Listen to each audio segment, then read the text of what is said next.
여러분 안녕하십니까? YTN 뉴스 플러스 시작하겠습니다.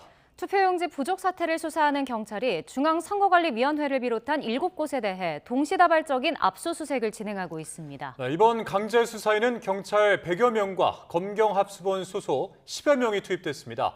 취재기자 연결해서 들어봅니다. 배민혁 기자, 지금도 압수수색이 진행되고 있습니까? 네, 그렇습니다. 서울경찰청 광역수사대는 오늘 오전 9시쯤부터 이곳 송파구 선관위를 비롯한 7곳에 대해 공직선거법 위반과 직무유기 등 혐의로 대대적인 압수수색을 진행하고 있습니다. 중앙선거관리위원회와 서울시 선관위, 투표 진행에 차질이 있었던 서울 내 지역선관위 5곳이 압수수색 대상입니다. 압수수색 영장에는 노태합 중앙선거관리위원장과 허철은 사무총장을 비롯한 선관위 관계자 10여 명이 피의자로 적시된 것으로 파악됐습니다. 이번 압수수색에는 서울경찰청 광역수사대 직원과 디지털 포렌식 요원을 비롯한 100여 명이 투입됐습니다. 또 그제 꾸려진 검경합동수사본부 소속 검사와 수사관 10여 명도 함께 참여하고 있습니다. 네, 경찰이 수사에 착수한 지 일주일 만인데요. 수사에 속도를 내는 거죠? 네, 서울경찰청 광역수사대는 선거 다음 날인 지난 4일 노태학 중앙선관위원장을 비롯한 선관위 간부 6명에 대한 직무유기와 직권남용 혐의 고발 사건을 배당받았습니다. 이렇게 본격적으로 수사에 나선 지 일주일 만에 강제 수사에 돌입한 겁니다. 투표지 부족 사태의 진상을 규명하기 위해 그제 서울중앙지검에 27명 규모의 검경 합동수사본부가 설치된 가운데 합수본에 사건을 넘기기 직전까지 경찰이 수사에 박차를 가하는 모습입니다. 경찰은 합수본이 본격적으로 운영할 때까지 적법한 절차에 따라 신속하게 수사를 진행하겠다는 방침입니다. 네, 참고인 조사도 계속 진행 중이죠? 네, 그렇습니다. 경찰은 수사에 착수한 직후 선거 사무에 동원된 공무원들과 투표용지가 부족해 투표하지 못한 시민들을 불러 참고인 조사를 진행했습니다. 또 투표지 부족 사태가 빚어진 서울 송파구, 광진구를 비롯한 지역 선관위 직원 5명에 대해 참고인 신분으로 출석을 요구하고 날짜를 조율하는 등 수사를 이어왔습니다. 경찰은 이들을 상대로 선거날 투표용지가 부족했던 경위를 비롯해 투표 계획 수립부터 종료까지 전반적인 과정을 조사할 방침입니다. 또 이번 압수수색으로 확보한 증거물 분석을 마치는 대로 선관위 고위 관계자들에 대한 소환 조사도 이뤄질 것으로 보입니다.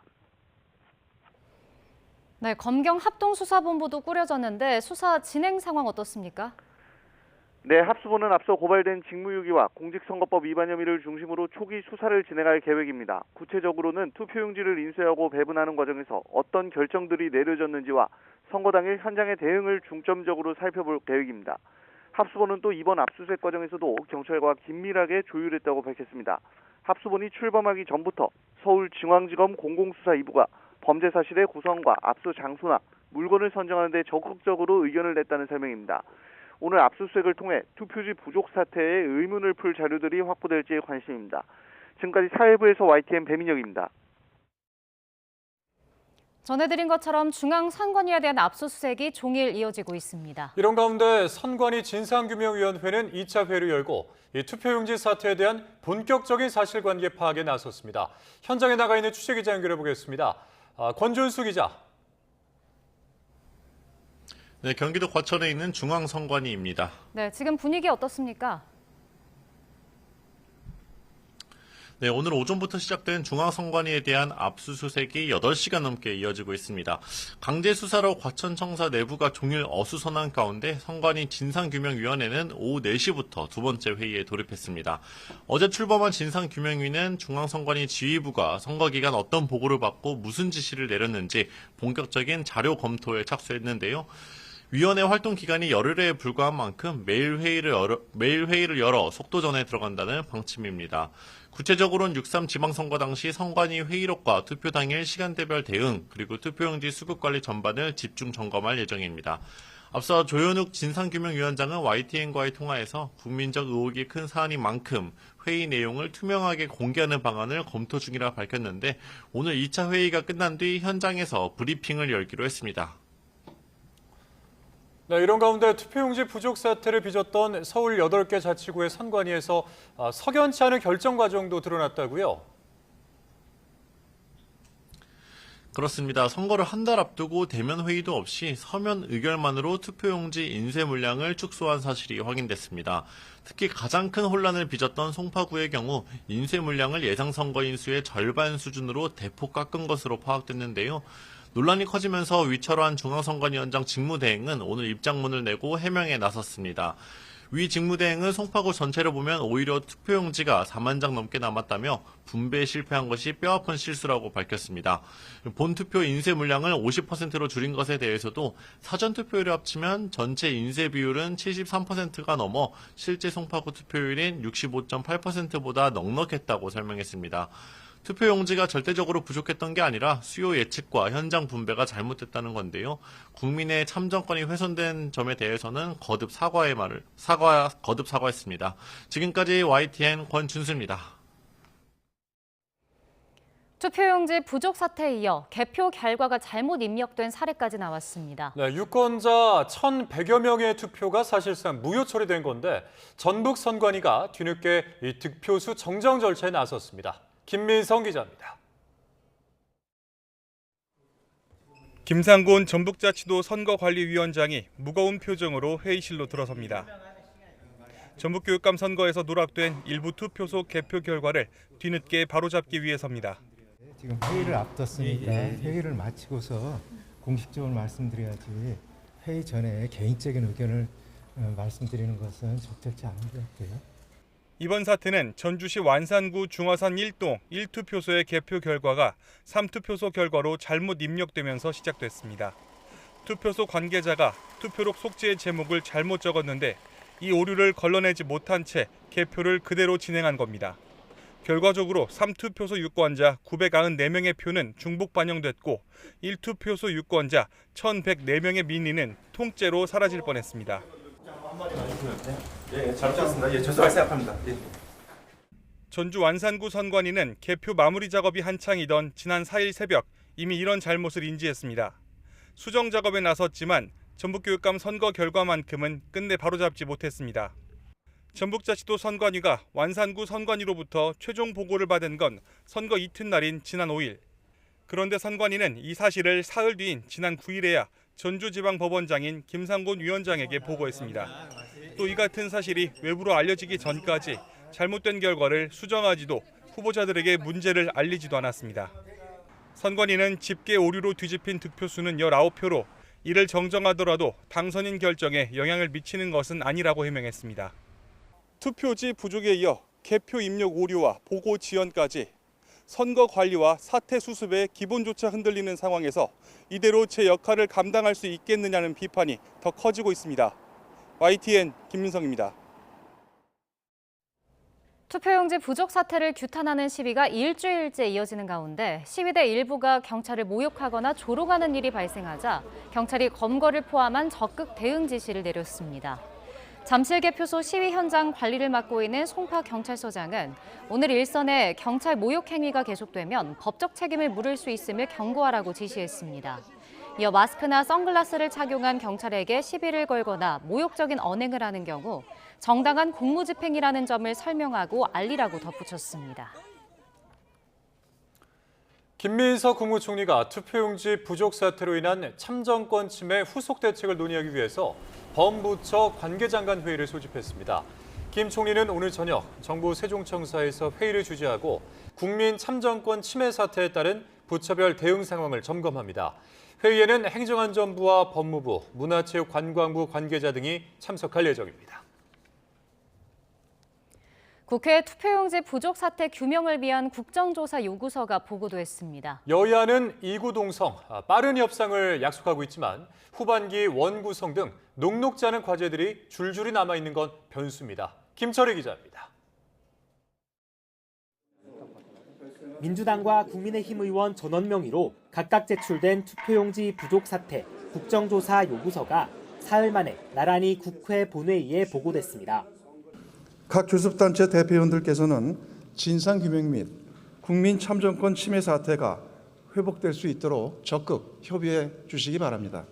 첫 삽을 뜬 양당은 사안을 조사할 특별위원회를 구성하게 되는데 특위가 조사 계획서를 본회의에 제출하면 승인을 거쳐 국정조사가 시작됩니다.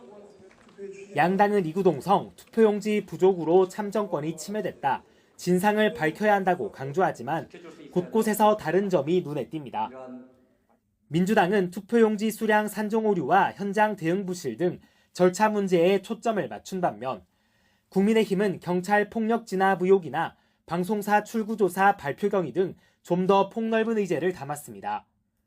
특위 구성을 놓고도 여당은 의석 비율에 따른 배분을, 제1야당은 여야 동수 구성을 각각 외치고 있습니다. 적잖은 의견 속에 양당 원내 지도부와 처음 만난 조정식 국회의장은 다음 주 특위 구성 작업을 마무리하고 비쟁점 법안 50건도 처리하자고 제안했습니다.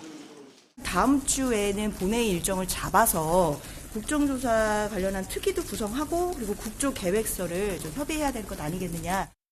여야 역시 속보전에는 공감하면서도 뼈있는 말로 향후 원구성 협상 등에서 주도권을 잡겠다는 의지를 드러냈습니다. 민생 현안들이 만만치 않기 때문에 여야가 머리를 맞대서 날을 새서라도 빨리 원 구성을 해서 하루 이틀 만에 합의할 수도 있습니다. 우리 거대 의석을 가지신 민주당 한병도 대표님께서 많은 또 양보를 해주시면 한성수 국무총리 후보자 인준과 이른바 조작기소 특검법 처리 등 여야 앞에 현안이 가득합니다. 양당이 후반기 원구성 협상에서 양보 없는 줄다리기를 이어갈 거란 전망이 나오는 이유입니다. YTN 김철입니다. 지방선거 이후 여야 내부에서 대표 책임론과 차기 당권을 둘러싸고 내전이 격화하는 모습입니다. 민주당에선 정청래 대표의 조기 사퇴 요구가 분출했고 국민의힘 지도부 내부에선 단체 사퇴 제안이 나오게 됐습니다. 자, 자세한 내용 국회 연결해서 들어보겠습니다. 김다현 기자. 네, 국회입니다. 네, 민주당은 8월 전당대회를 앞두고 전초전이 벌어진 분위기라고요. 네, 그렇습니다. 민주당 분위기는 그야말로 살얼음판입니다. 어제 국민은 영원하고 정권은 짧다 이렇게 말해서 잡음을 일으켰던 정청래 대표. 오늘 의원총회에서 이재명 정부의 성공과 정권 재창출이라는 대명제 앞에서 단결해야 한다고 거듭 강조했습니다. 이 시대적 과제 앞에서 우리는 첫째도 단결, 둘째도 단결, 셋째도 단결이다. 이렇게. 비공개 의원총회에선 정 대표가 선거 결과에 책임을 져야 한다는 성토가 나온 거로 전해졌는데요. 특히 정 대표가 연임에 도전하려면 전당대회 준비위원회 구성에 관여해서는 안 된다며 대표직을 조기 사퇴해야 하는 의견도 나온 거로 파악됐습니다. 정 대표는 사퇴 요구에 대한 입장을 묻는 취재진에게 잘 들었다고 짧게 답을 했고요. 이재명 정부 1주년 기념 토론회에서 이재명 정부는 국민의 정부이기도 하지만 민주당 정부이기도 하다. 이 대통령을 중심으로 똘똘 뭉쳐야 한다고 강조했습니다. 국민의힘은 최고위에서 지도부 사퇴론을 두고 공개 충돌했죠. 네, 당권파로 분류되는 3선 정점식 의원이 국민의힘 새 원내대표로 선출된 이후 첫 최고위원회의가 열렸는데요. 지도부 거취 문제를 두고 갈등이 공개 표출됐습니다. 우재준 청년 최고위원은 다음 지도부가 총선을 잘 준비할 수 있게 해야 한다며 다 같이 사퇴하자고 제안을 했는데 조광환 최고위원은 곧바로 철없는 소리라고 맞받았습니다.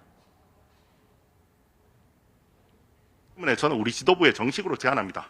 우리 모두 사퇴했으면 좋겠습니다.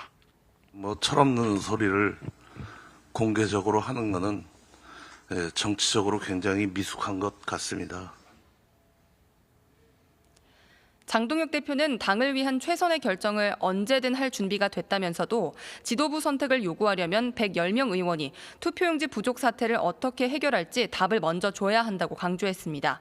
사실상 버티기에 들어간 건데 초재선 의원 모임인 대안과 미래 25명 전원은 지방선거 참패 모든 책임은 지도부에 있다며 장동혁 대표 사퇴를 요구했습니다. 지금까지 국회에서 전해드렸습니다.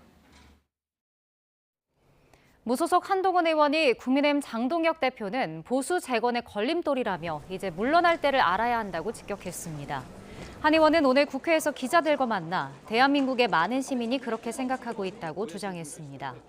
장 대표가 투표용지 부족 사태보다 중요한 일은 없다며 사퇴론에 선을 그은 것에 대해서도 그분이 있으니까 제대로 이 문제를 제기하지 못하는 것이라고 꼬집었습니다. 사상 초유의 개인정보 유출 사태를 부른 쿠팡에 6,200억 원이 넘는 과징금이 내려졌습니다. 고도의 해킹 기술에 당한 것이 아니라 기본적인 안전관리 체계를 제대로 갖추지 않아서 발생한 인재로 조사됐습니다. 양일혁 기자입니다. 개인정보를 유출한 범인은 쿠팡에서 로그인 대체 인증 수단을 개발했던 전직 직원이었습니다. 조사 결과 해커가 빼돌린 쿠팡 회원 개인정보만 3,300만 명이 넘고 회원이 아닌 개인정보도 최소 430만 명에 이릅니다. 사상 초유의 개인정보 유출 사태는 고도의 해킹 기술이 아니라 기본적인 안전관리 체계가 미흡했기 때문으로 파악됐습니다. 접근 권한 관리를 소홀히 하였고 키 접근 및 평문 열람이 가능하였던 해커가 퇴사하였음에도 키를 즉각 갱신 또는 폐기하지 않는 등 개인정보 유출 이후에도 문제점이 드러났습니다.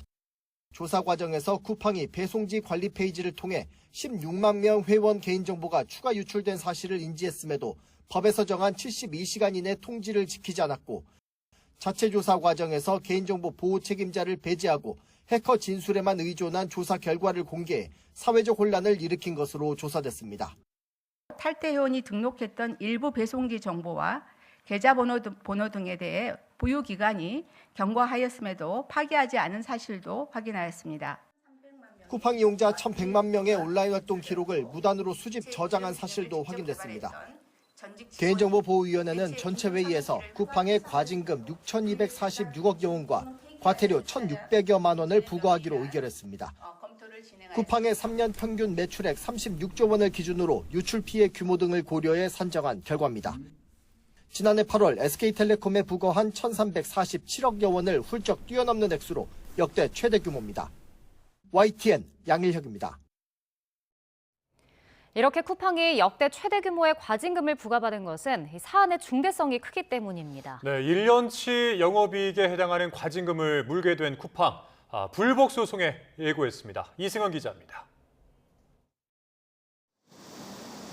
쿠팡에 대한 6,200억 원대 과징금은 기존 역대 최대인 SK텔레콤에 대한 과징금 1,348억 원의 4.6배 수준입니다.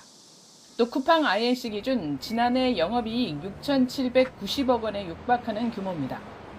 정보 유출 규모도 3,750만여 명으로 2,320만여 명이었던 SK텔레콤보다 많았습니다. 여기에는 회원뿐만 아니라 배송지에 기록된 가족과 친구 등 제3자 434만 명의 정보도 포함됐습니다. 또 과징금 산정 기준이 된 직전 3년 평균 매출액도 36조 원으로 17조 원이었던 SK텔레콤을 크게 웃돌았습니다. 게다가 정보 유출 원인이 고도의 해킹이 아닌 안이한 관리라는 점, 고객에 제때 알리지 않은 점, 조사 방해도 감안됐습니다. 사고 관련 접속 기록 등 각종 증거 자료의 보존을 명령하였으나 쿠팡은 약 5개월 분량의 앱 접속 로그를 수동 삭제하고 6개월이 경과한 어플리케이션 로그를 자동 삭제하는 자사의 정책을 중단하지 않아 피해 범위 확인을 어렵게 한 사실이 있습니다. 게다가 쿠팡 물류 담당 자회사인 CFS는 자사 취업을 제한하기 위해 작성한 목록에 경찰청 출입기자 71명을 허위 사실을 유포했다며 등록하기도 했습니다. 이에 따라 별도로 과징금 2억 2천만 원을 부과받았습니다. 이번 제재에 쿠팡은 법적 절차를 통해 사실관계가 명확하게 규명되기를 기대한다고 밝혀 법적 대응 가능성을 예고했습니다. 국민께 심려를 끼쳐드려 사과드린다면서도 2차 피해 방지를 위한 선제적 조치와 사실관계에 대한 설명이 충분히 반영되지 못해 유감이라고 밝혔습니다. YTN 이승은입니다. 반도체 호황을 등에 업은 경기 남부 배우 주거 지역 아파트값 강세가 심상치 않은데 화성시 동탄구 아파트값이 한 주 만에 1.98% 치솟았습니다. 성남 분당과 광교가 있는 수원 영통구 아파트값 오름폭도 가파른데 이 동탄의 강세의 흐름이 갈아타기 움직임으로 이어지고 있다는 분석도 나오고 있습니다. 차유정 기자입니다. 경기도 화성시 동탄구의 대장 아파트.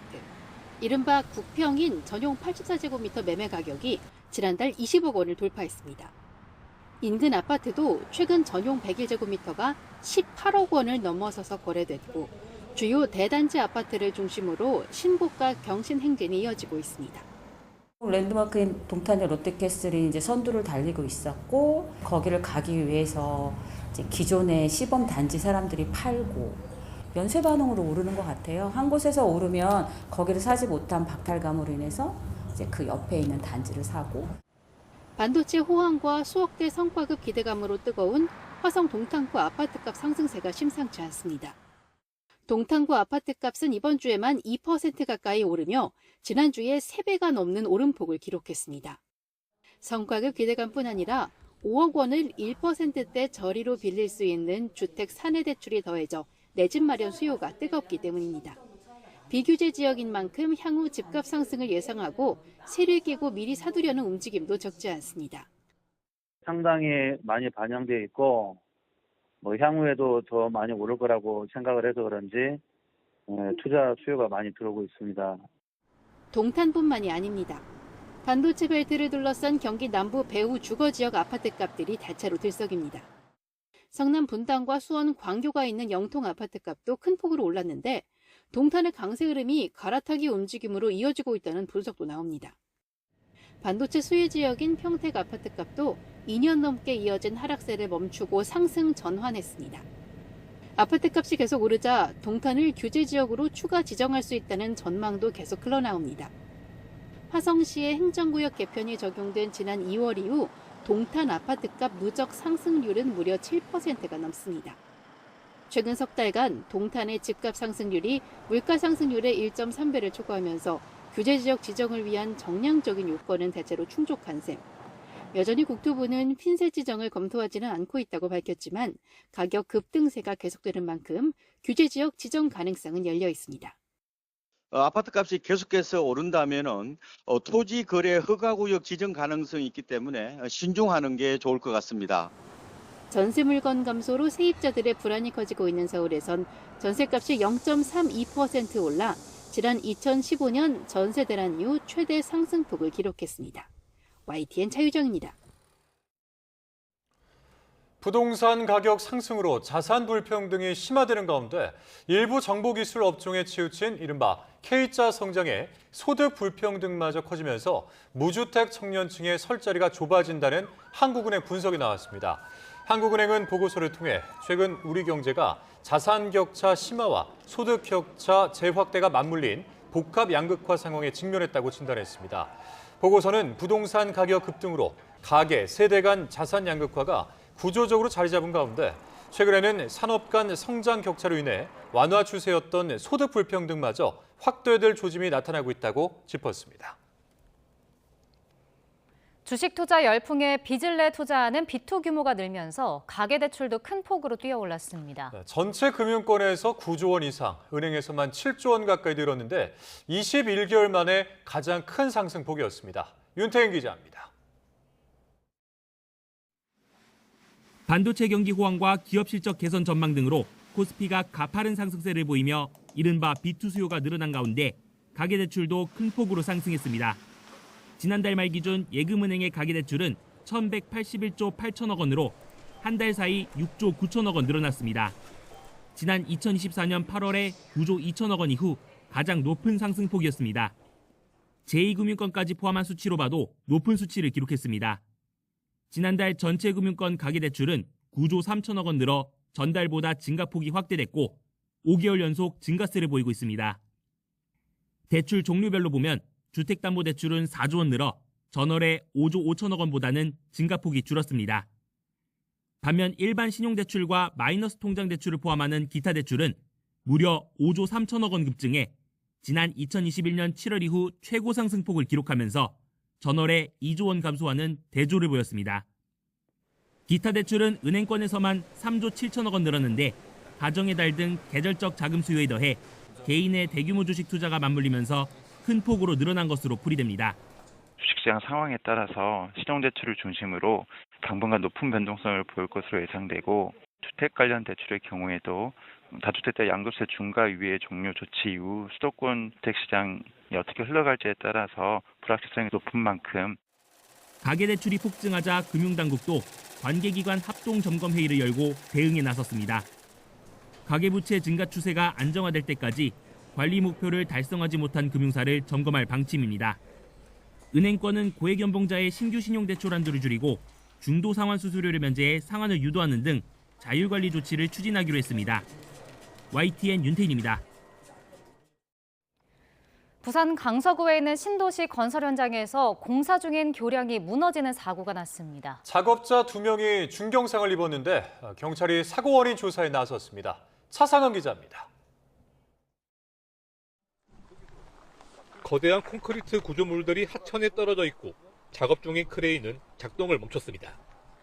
부산 강서구에서 공사 중인 교량 구조물이 붕괴한 건 오전 8시 반쯤. 교량을 연결하는 작업 중 거더라고 부르는 상판 지지대 10개가 잇따라 무너졌습니다. 이 사고로 40대와 60대 작업자가 다리에 중경상을 입어 병원으로 이송됐습니다. 다행히 생명에는 지장이 없는 상태입니다. 사고 직후 공사는 중단된 상태입니다. 다친 작업자들은 모두 협력업체 소속으로 확인됐습니다. 사고는 에코델타시티 부지를 가로지르는 낙동강 지류 하천 위로 교량을 건설하던 중에 발생했습니다. 현대건설이 시공을 맡았습니다. 상판을 지지하는 구조물을 기둥 위에 설치하는 과정에서 잇따라 붕괴한 것으로 파악됐습니다. 하천 양쪽에서 크레인 2대가 작업 중이었습니다. 자재가 뭐 느슨하게 됐을 수도 있고 건축 자재에 문제점이 있을 수도 있고 여러 가지 살펴보고 있습니다. 경찰은 공사 관계자들을 상대로 사고 원인과 안전수칙 준수 여부 등을 조사하고 있습니다. YTN 최상입니다. 6명의 사상자를 낸 서소문 고가차도 붕괴 사고 현장의 남은 다리 철거 작업이 오늘 17일 재개됩니다. 서울시 도시기반시설본부는 지난 8일 고용노동부의 철거 관련 조건부 승인을 받은 데 이어 어제 보안 사항에 대한 최종 승인을 받았다고 밝혔습니다.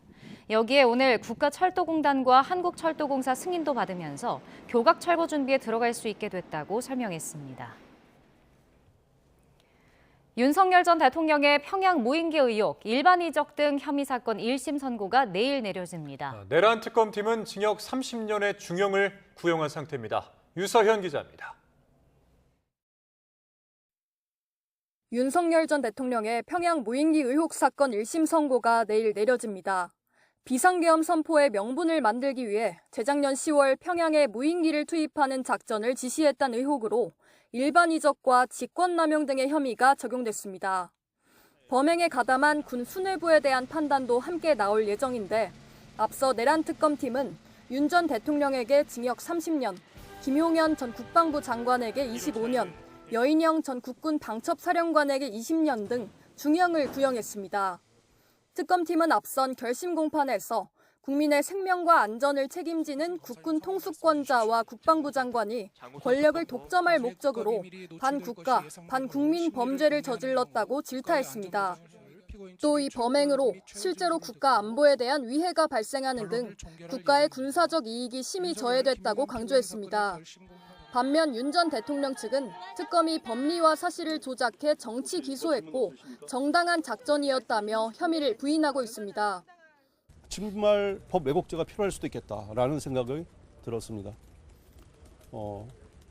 전혀 구속 요건에도 맞지도 않는 그냥 기소를 한 겁니다. 수사를 하고 이 수사 자체가 다 어떻게 보면 이적행위입니다. 이 재판은 국가 안보 관련 기밀 사항을 다루는 사건인 만큼 그동안 공판이 모두 비공개 진행됐지만 헌법에 따라 선고 공판은 공개됩니다. 다만 국가의 안전 보장 등을 위하여 재판부가 중계방송과 비디오 녹화 신청을 모두 불허하면서 3대 특검이 기소한 윤 전 대통령의 재판 가운데 처음으로 영상으로 볼 수는 없게 됐습니다. YTN 유서연입니다. 대장동 항소폭에 반발하는 목소리를 낸 뒤 검사장급에서 고검 검사급으로 사실상 강등된 정유미 검사장이 인사처분을 취소해달라며 낸 행정소송에서 승소했습니다. 서울행정법원은 오늘 정 검사장이 정성호 법무부 장관을 상대로 낸 인사명령 처분 취소 소송에서 원고 승소 판결했습니다. 재판부는 매우 이례적인 전보 인사로 그간 검찰 관행에 비춰보면 정 검사장의 자발적 사직을 유도한 것으로 보인다며 인사 재량권을 일탈, 남용했다고 판단했습니다. 미군이 이틀째 이란 남부 곳곳을 공습한 가운데 트럼프 대통령이 오늘 공습에 토마호크 미사일 49발을 동원했다고 밝혔습니다. 트럼프 대통령은 현지 시각 10일 폭스뉴스와의 인터뷰에서 토마호크 미사일 49발을 동원해 이란 수도 테헤란 인근 목표물 등을 타격했다고 말했습니다. 이어 자신이 직접 이란 당국자와 대화했다며 이란 측이 공격을 멈춰줄 것을 요청했고 이란 폭격은 곧 멈출 것이라고 강조했습니다. 하지만 이란이 미국 협상팀이 제시한 합의안에 서명하지 않으면 내일 밤 이란을 폭격해 박살낼 것이라고 경고했습니다. 미군의 공습에 맞서 이란이 호르무즈 해협의 전면 봉쇄를 또다시 선언했습니다. 호르무즈 해협 통과를 강행할 경우 표적이 될 것이라고 위협했는데 실제로 선박 2척이 공격을 받은 것으로 알려졌습니다. 김선중 기자입니다. 이란이 호르무즈 해협 봉쇄 카드를 다시 꺼내들었습니다. 이란 중앙군사본부는 유조선과 상선을 포함해 모든 선박에 호르무즈 통항을 금지한다고 선언했습니다. 그러면서 해협 통과를 시도하는 선박은 표적이 될 것이라고 경고했습니다. 실제 이란군은 해협을 지나던 선박 2척을 공격했습니다. هرمز برای تردد هر نوع شناور اهم از نفتکش و تجاری بسته اعلام می‌گردد و هر گونه تردد مورد اصابت. 미군 중부사령부는 상선들이 여전히 호르무즈 해협을 지나가고 있다고 반박했습니다. 하지만 이란군은 미군 기지를 향해서도 드론을 날리며 보복 공격을 이어갔습니다.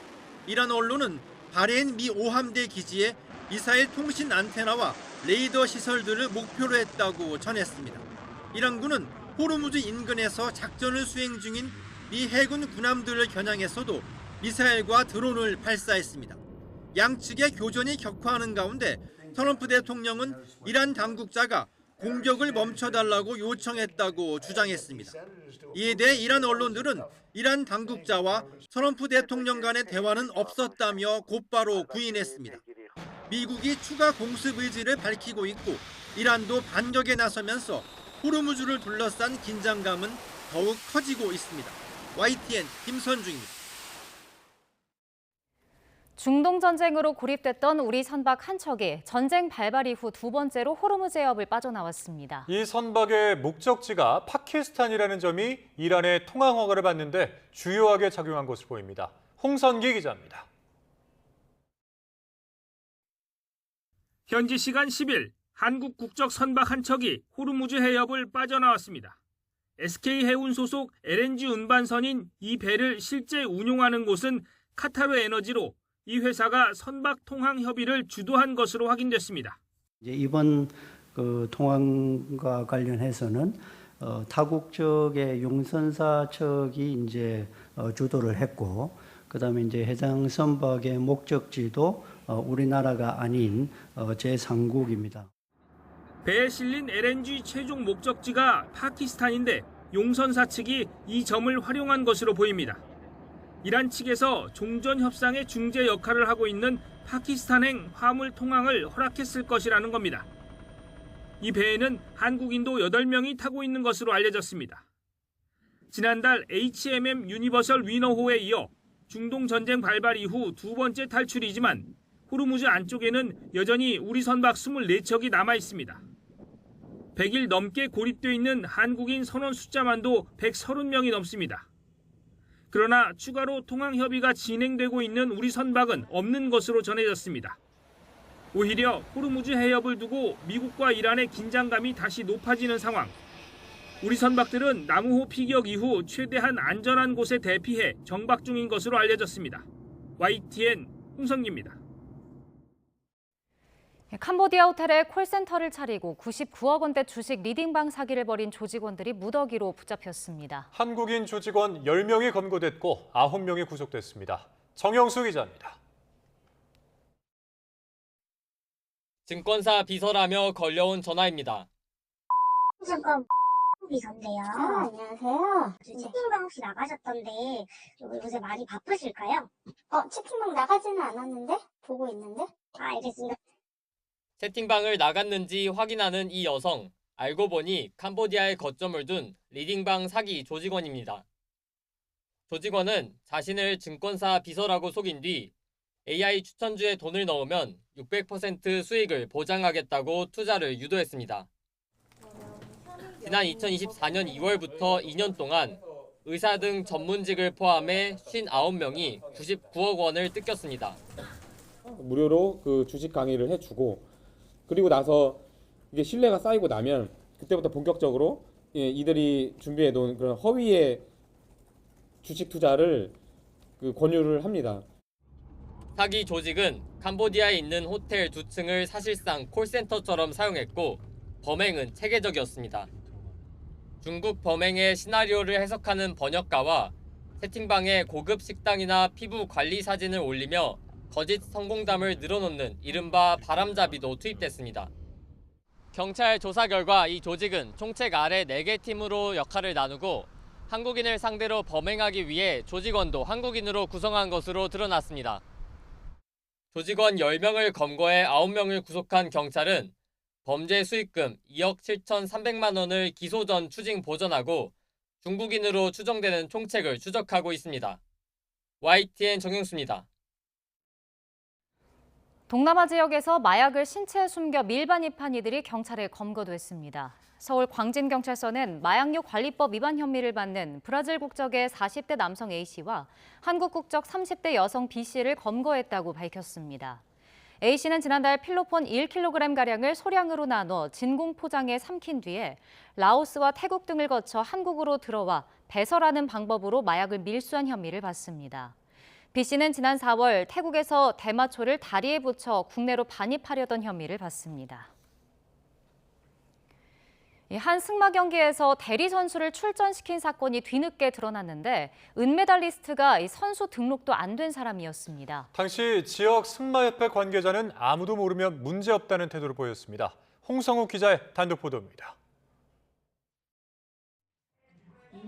지난해 6월 강원도 삼척에서 열린 강원 도민체전 승마 경기. 마장마술 부문 2위 은메달을 차지한 선수는 삼척 승마협회 소속 1977년생 김모 씨였습니다. 그런데 실제로 대회에 참가한 건 전혀 다른 사람이라는 의혹이 제기됐습니다. 당시 대회를 마치고 수상자들이 함께 찍은 사진을 보면 30대로 보이는 여성이 손으로 이름을 가린 상장을 들고 있습니다. 조사 결과 실제 대회에 참가한 건 선수 등록조차 안 된 1992년생 박모 씨였습니다. 대회를 마치고 강원 승마협회가 문제를 제기하자 삼척 승마협회 관계자는 이렇게 말했습니다. 아닌 걸 기계가 만들면 되잖아. 그건 뭐 끝난 걸 가지고. 근데 그게 뭐가 문제 생겨? 어제 오늘 일도 아닌데. 아는 사람만 입 다물고 있으면 되는 것이지 그게 뭐 문제 될 거 있어. 삼척 승마협회 측은 대회 당일 출전 선수 건강에 이상이 생겨 다른 선수를 출전시킨 것이라며 당시 강원 승마협회 관계자가 현장에 나오지 않아 교체 등록을 하지 못한 것이라고 해명했습니다.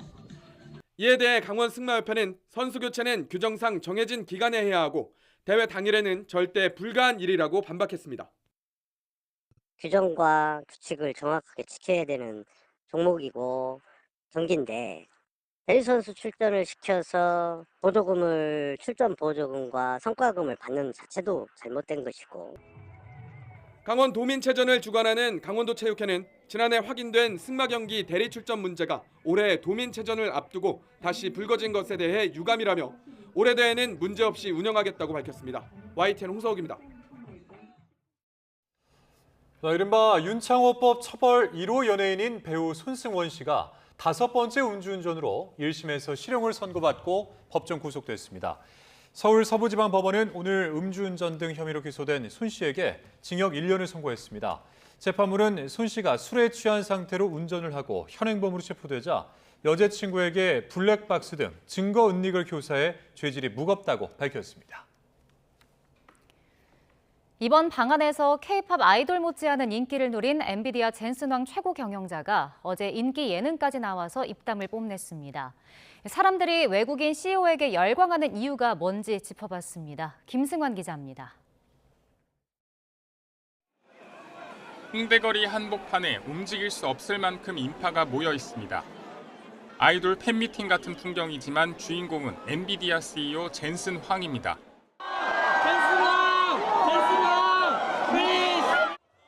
이처럼 젠슨 황은 4박 5일 방한 내내 구름대 같은 인파를 몰고 다니며 톱스타급 환대를 받았습니다. Business is booming. Booming. Bang. Like PC bang. 정장을 입은 세계 시총 1위 기업 총수보다 반팔 셔츠를 입은 동네 아저씨의 모습. 젠슨 황 열풍은 여기서부터 시작됩니다.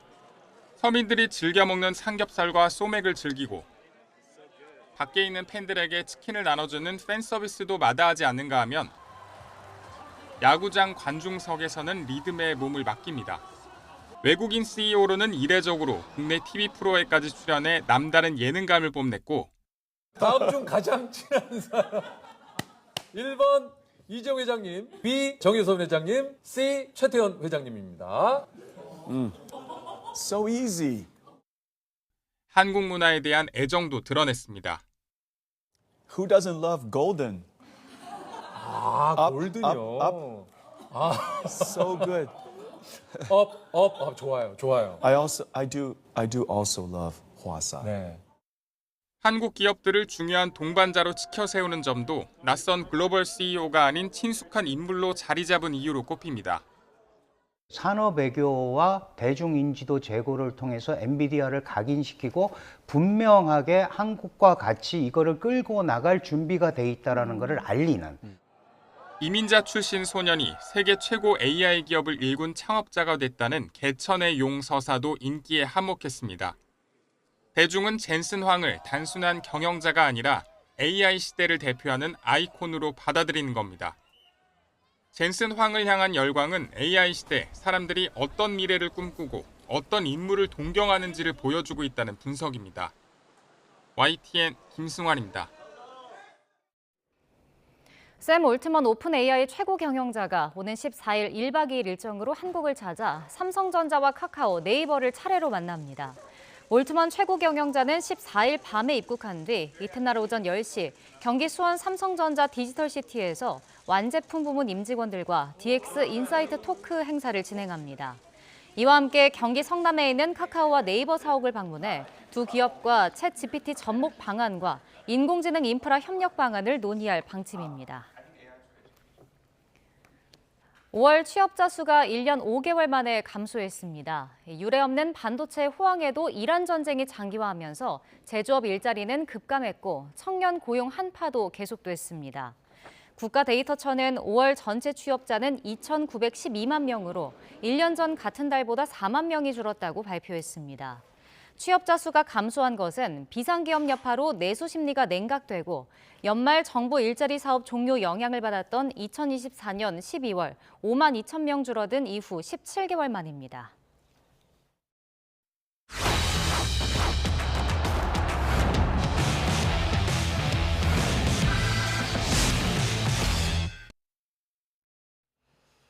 전 세계인의 축구 축제 2016 북중미 월드컵이 내일 개막합니다. 이번 대회는 처음으로 미국과 캐나다, 멕시코 이렇게 3개국이 공동으로 개최하고 또 48개 나라가 본선에서 겨루는 역사상 가장 큰 규모인데요. 역대 최고 성적인 원정 8강에 도전하는 우리 대표팀도 모든 준비를 마쳤습니다. 과달라라에서 양시창 기자입니다. 지구촌 최대의 잔치 월드컵이 개최국 멕시코와 남아프리카 공화국의 개막전을 시작으로 39일 동안의 열전에 돌입합니다. 이번 대회는 미국과 캐나다, 멕시코 3개국이 공동으로 개최하는 데다 본선 출전국도 48개 팀으로 크게 늘어 역대 최대 규모로 펼쳐집니다. 참가국 확대로 토너먼트가 16강이 아닌 32강부터 치러진다는 점이 가장 큰 특징인데 조 1, 2위뿐 아니라 12개 조 3위 팀 중 상위 8개 국가도 조별리그를 통과합니다. 11회 연속 본선 무대를 밟는 우리나라 축구대표팀은 역대 최고 성적인 원정 8강에 도전합니다. 개최국 멕시코를 포함해 체코, 남아공과 같은 조에 묶였는데 체코와의 첫 경기가 32강 진출의 분수령입니다. 전날 비공개 훈련에 이어 경기 전 마지막 공식 훈련을 지휘한 홍명보 감독도 첫 경기에 대한 부담감을 경계했습니다.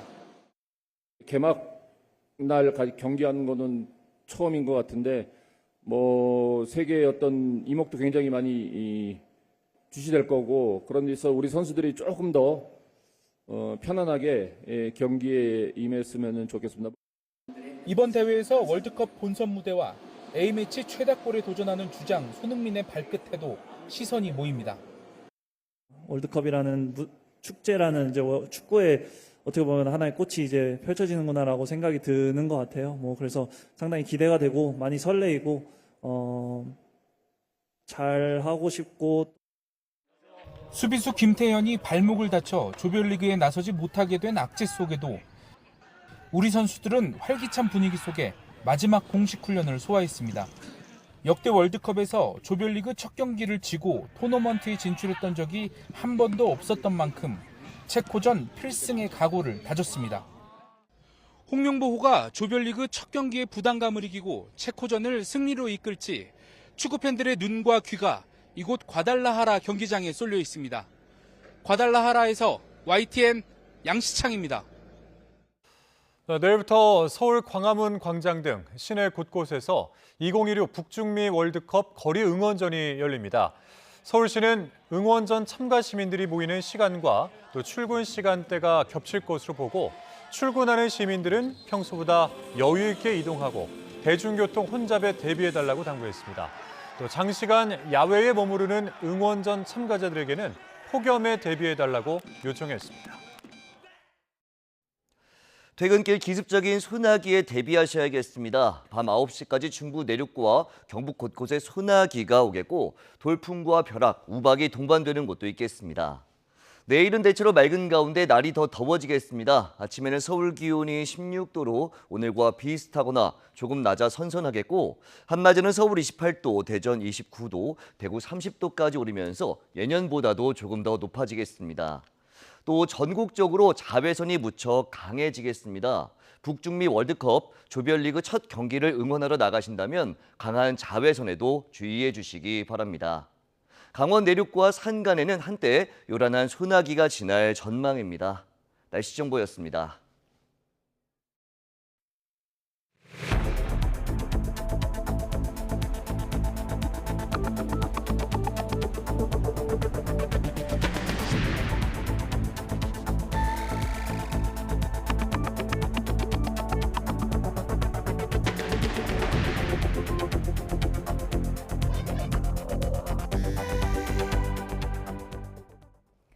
네, 투표용지 부족 사태 관련 조사에 돌입한 중앙선거관리위원회 진상규명위원회가 2차 회의를 마치고 브리핑을 진행하는데요. 현장 연결해 보겠습니다. 금일위원회 주요 논의사항에 대해서 말씀드리겠습니다. 무번호 투표용지 인쇄 관련해서 말씀드리면 무번호 투표용지는 선거인 명부에 등재된 선거인 수의 3% 내외에서 가산해서 인쇄하도록 공직선거 절차사무 편람에 규정이 되어 있습니다. 그래서 그동안 이전에 선거에서도 3% 내외의 무번호 투표용지가 교부가 됐습니다. 그런데 이번 지방 동시선거에서 서울시 선거관리위원회는 관내 구시군 선거관리위원회에 2,000매를 인쇄하도록 지침을 시달했습니다. 송파구는 예를 들면 선거인 수 56만 4,438명이기 때문에 3%를 적용하면 17,000매가 무번호 투표용지가 교부가 돼야 되는데 2,000매만 교부가 됐습니다. 그리고 송파구 선거관리위원회는 투표용지 인쇄 매수 축소 비율을 50%로 결정하면서 선관위 의결로 하여 결정을 했고 가산하는 무번호 투표용지 2,000매를 축소 비율에 포함하지 않더라도 그 인쇄 매수 축소 비율이 50%에 미달하는 것을 저희가 확인을 했습니다. 다음으로 투표용지가 부족할 경우에 투표소에 추가 송부한 투표용지에는 선거관리위원회가 보관 중인 무번호 투표용지와 인근 투표소에서 빌려온 일련 번호가 기재된 투표용지가 혼재되어 있는 것으로 확인을 했습니다. 그리하여 투표용지 부족으로 추가 사용된 투표지는 무번호 투표용지와 인근 투표소에서 빌려온 일련 번호 있는 투표용지가 혼재됨으로써 그 중에서 70%가 무번호 투표용지임을 확인을 했습니다. 저희가 송파구 선거관리위원회 직원 및 동위원회 간사석의 채팅방 대화 내용도 저희가 전부 확인을 했습니다. 확인한 바 투표용지 부족으로 투표소 현장 혼란이 굉장히 극심하였음에도 불구하고 선거관리위원회가 신속하게 대응을 하지 못했고 무번호 투표용지의 일련 번호를 어떻게 작성해야 되는지 그 관련 매뉴얼도 전부 있지 않아서 무번호 투표용지의 선거관리위원회로부터 일련 번호를 부여받는 과정에서 혼란과 선거 절차 지연이 심각하게 발생하였습니다. 그리하여 저희는 이러한 시스템 개선이 강력히 필요함을 느꼈고 내일 회의에서는 송파구 투표소 사태에 대해서 집중적으로 저희가 내일 살펴볼 예정입니다. 앞으로도 계속 이 주제에 맞게 투표용지 부족 사태에 대해서 진상규명을 열심히 하도록 하겠습니다. 이상입니다. 그 외에도 저희가 주요 사항에만 브리핑을 넣고 그 외에 휴직자 현황 자료도 저희가 다 제공을 받았고요. 그 다음에 중앙선거관리위원회가 전체 회의를 얼마나 자주 몇 번 개최했는지 이런 내용도 저희가 받았고, 또 공직선거 절차사무 편람 배부나 전국 동시 지방선거 종합관리 지침을 통지한 공문 이런 것도 저희가 다 확인을 했습니다. 그리고 그 외에도 필요한 자료들은 저희가 계속 요청을 해서 확인을 하고 있습니다. 이상입니다.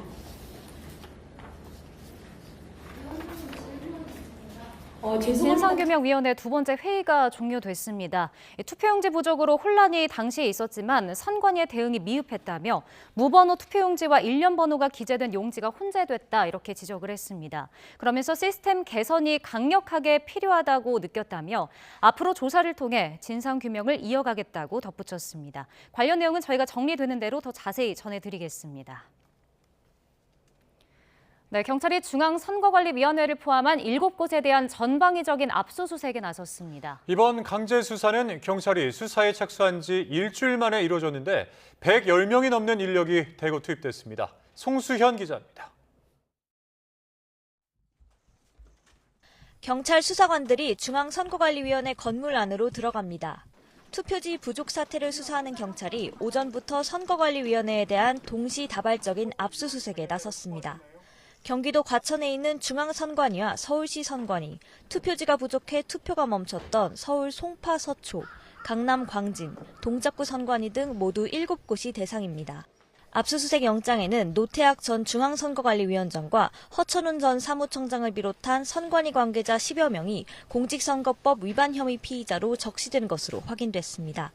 투표용지 인쇄율 하한선을 선거인의 60%에서 50%로 낮춘 과정과 용지를 투표소별로 배분한 기준, 투표지 부족 사태가 발생한 뒤 대응 과정 등에 대한 의문이 계속되는 상황, 이를 밝히기 위해 경찰은 압수수색을 통해 선관위 서버에 원격으로 접속해 직원 간 대화 내역을 확보하고 컴퓨터 포렌식도 진행한 것으로 파악됐습니다. 또 투표지 인쇄 확인서와 회의록, 예산서 등을 확보한 것으로 전해졌습니다. 이번 강제 수사에는 서울경찰청 광역수사대 등 경찰관 100여 명과 투표지 부족 사태 진상규명을 위해 설치된 검경합동수사본부 소속 검사와 수사관 등 10여 명이 투입됐습니다. 사건을 배당받은 지 불과 일주일 만에 압수수색에 돌입한 경찰은 검경합수본에 사건을 넘길 때까지 신속하게 수사를 진행한다는 방침입니다. 경찰은 지금까지 선관위 관계자들을 고발한 시민단체 대표는 물론 선거 사무에 동원된 공무원들과 투표하지 못한 시민들도 참고인으로 불러 조사했습니다. 또 서울 송파 광진구 등 지역 선관위 직원 5명에 대해서도 참고인 조사를 위해 날짜를 조율하고 있습니다. YTN 송수연입니다. 법원의 증거보전 대상인 잠실 7동 제2투표소의 투표용지 보관 상자가 폐기된 것으로 확인되며 파장이 일고 있습니다. 서울시 선거관리위원회는 해당 상자가 보전 대상에 포함될지 몰랐고 또 통상적인 절차에 따랐다는 입장이지만 폐기 시점과 대응을 두고 의문이 남습니다. 윤혜리 기자입니다. 법원이 증거 보전 대상으로 지정한 잠실 7동 제2투표소 투표용지를 보관했던 상자입니다. 투표용지 인쇄 매수는 1,900매라고 표시돼 있고 아래쪽에는 박스 1개 중 1번이라고 적혀 있습니다. 그런데 이 투표소 선거인 수는 3,856명. 상자 사진이 공개되자 투표지를 선거인의 49.3%만큼만 준비해 인쇄 하한선 50% 지침도 지키지 않았다는 논란이 일었습니다. 이 상자는 선관위의 부실한 선거 사무 실태를 보여주는 물품으로 꼽혔고 법원도 증거 보전 대상으로 지정했습니다. 하지만 이 상자가 폐기된 것으로 확인되며 파장이 일고 있습니다. 서울시장 후보로 출마했던 김정철 개혁신당 최고위원이 법원에 증거 보전 신청을 한 건 지난 8일 오후였습니다. 법원은 다음 날 일부 인용 결정을 내리며 이 상자도 보전 대상에 포함했지만 그 사이 송파구 선관위는 상자를 다른 수거물과 함께 폐기업체에 넘긴 것으로 확인됐습니다. 법원으로부터 상자가 증거 보전 대상에 포함됐다는 통보를 받기 5시간 전이었습니다. 서울시 선관위는 김 최고위원이 신청한 증거보전 대상을 사전에 알 수 없었기 때문에 상자를 보존해야 한다는 판단을 할 수 없었다고 설명했습니다. 또 이 상자는 투표가 끝난 뒤 법적으로 보관해야 하는 대상이 아니라 투표 마감 후 자체 폐기하는 통상적인 절차에 따랐다는 입장입니다. 하지만 선관위의 이런 해명에도 의문은 여전히 남아 있습니다. 투표용지 부족 사태 이후 투표지 인쇄 하한을 60%에서 50%로 내린 결정은 물론 이마저도 제대로 지키지 않았다는 사실이 알려지며 비판 여론이 확산했던 상황. 이 같은 과정 전반에 대한 검증 요구가 높아진 가운데 주요 증거가 될 수 있는 물품을 폐기한 것이 적절했느냐는 지적이 나옵니다.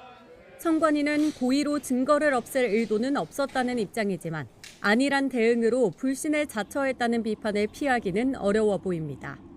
YTN 윤혜리입니다.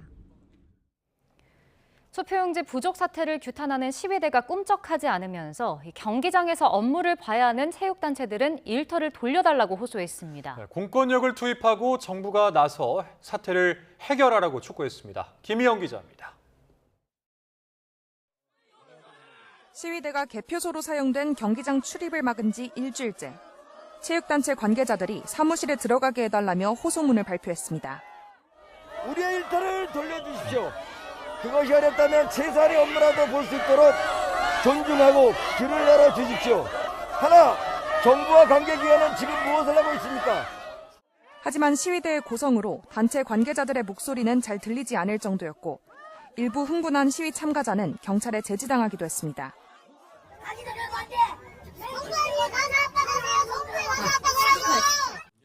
앞서 이미 3차례 출입 시도가 실패한 체육단체 관계자들은 회계와 행정, 대회 운영을 위한 필수 물품이 사무실에 있다며 어려움을 토로했습니다. 지금이라도 공권력을 투입해달라면서 정부가 나서 길을 열어달라고 요구했습니다. 결국에 이런 문제들이 공권력이 투입돼야 되는 지점이라고 보고 있고요. 그렇게 해야만 저희도 일터로 돌아갈 수 있을 것 같습니다. 핵심은 정부에서 나서서 저희의 일터를 좀 돌려달라라는 말씀을 좀 드리고 싶고요. 최근 시위대의 조롱과 모욕 피해를 본 경찰 내부에서는 적극 대응 지침이 내려졌습니다. 서울 송파경찰서장은 개표소 시위 현장에서 마스크와 선글라스를 쓴 경찰에 시비를 걸거나 모욕하면 정당한 공무집행이라고 알리고 그래도 모욕이 계속되면 참가자에게 법적 책임을 질 수 있다고 경고하라고 지시했습니다.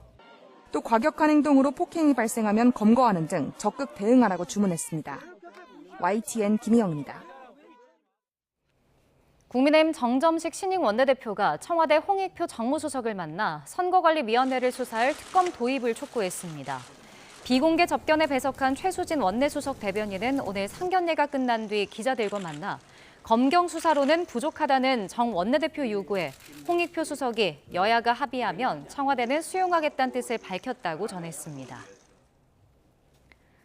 사상 초유의 개인정보 유출 사태를 부른 쿠팡에 6,200억 원이 넘는 과징금이 내려졌습니다. 고도의 해킹 기술에 당한 것이 아니라 기본적인 안전관리 체계를 제대로 갖추지 않아서 발생한 인재로 조사됐습니다.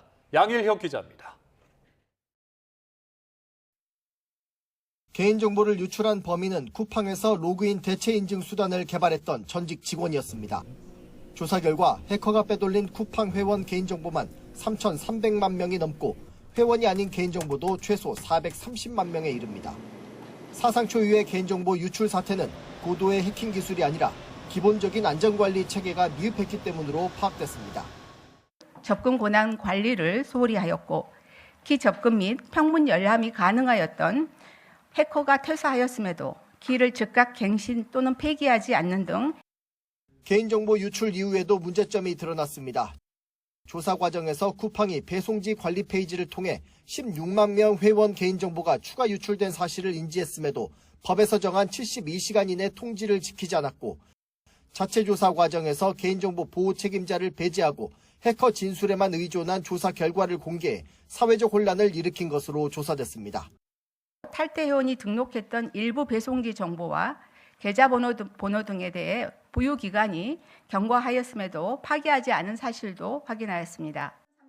쿠팡 이용자 1,100만 명의 온라인 활동 기록을 무단으로 수집 저장한 사실도 확인됐습니다.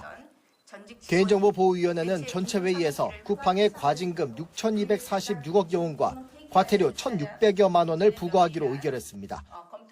쿠팡의 3년 평균 매출액 36조 원을 기준으로 유출 피해 규모 등을 고려해 산정한 결과입니다. 지난해 8월 SK텔레콤에 부과한 1,347억여 원을 훌쩍 뛰어넘는 액수로 역대 최대 규모입니다. YTN 양일혁입니다. 개인정보 유출 사고로 역대 최대 규모인 6천억 원대 과징금을 부과받은 쿠팡이 법적 대응을 예고했습니다.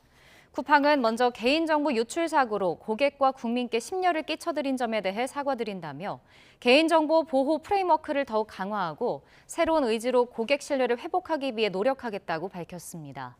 하지만 데이터 유출 사태와 관련 2차 피해를 방지하기 위한 선제적 조치와 명확한 사실관계에 근거한 설명이 충분히 반영되지 못했다며 이를 유감스럽게 생각한다고 강조했습니다. 이어 쿠팡은 개인정보위원회에서 공식 의결서를 받은 뒤 법적 절차를 통해 사실관계가 명확하게 규명되길 기대한다고 덧붙였습니다. 정부는 개인정보 유출로 사상 최대 과징금을 부과받은 쿠팡 문제가 한미 간의 갈등 사안으로 번지지 않도록 미국 측에 설명한다는 계획입니다. 외교부 당국자는 정부는 쿠팡을 포함한 미국 디지털 기업에 대한 비차별 정책을 견지하면서 개인정보보호위원회의 쿠팡 처분 결과에 대해서 미국 측에 차분히 설명해 나갈 것이라고 밝혔습니다. 그러면서 개인정보보호위원회는 책임에 상응하는 처분 부과라는 원칙 아래 국내법에서 정한 이 절차에 따라 공정하게 조사를 진행했다고 강조했습니다. 부산 강서구에 있는 신도시 건설 현장에서 공사 중인 교량이 무너지는 사고가 났습니다. 작업자 2명이 중경상을 입었는데 경찰이 사고 원인 조사에 나섰습니다. 차상은 기자입니다. 거대한 콘크리트 구조물들이 하천에 떨어져 있고 작업 중인 크레인은 작동을 멈췄습니다. 부산 강서구에서 공사 중인 교량 구조물이 붕괴한 건 오전 8시 반쯤. 교량을 연결하는 작업 중 거더라고 부르는 상판 지지대 10개가 잇따라 무너졌습니다. 이 사고로 40대와 60대 작업자가 다리에 중경상을 입어 병원으로 이송됐습니다. 다행히 생명에는 지장이 없는 상태입니다. 사고 직후 공사는 중단된 상태입니다. 다친 작업자들은 모두 협력업체 소속으로 확인됐습니다. 사고는 에코델타 시티 부지를 가로지르는 낙동강 지류 하천 위로 교량을 건설하던 중에 발생했습니다. 현대건설이 시공을 맡았습니다. 상판을 지지하는 구조물을 기둥 위에 설치하는 과정에서 잇따라 붕괴한 것으로 파악됐습니다. 하천 양쪽에서 크레인 2대가 작업 중이었습니다. 자재가 뭐 느슨하게 됐을 수도 있고 건축 자재에 문제점이 있을 수도 있고 여러 가지 살펴보고 있습니다. 경찰은 공사 관계자들을 상대로 사고 원인과 안전수칙 준수 여부 등을 조사하고 있습니다. YTN 최상입니다.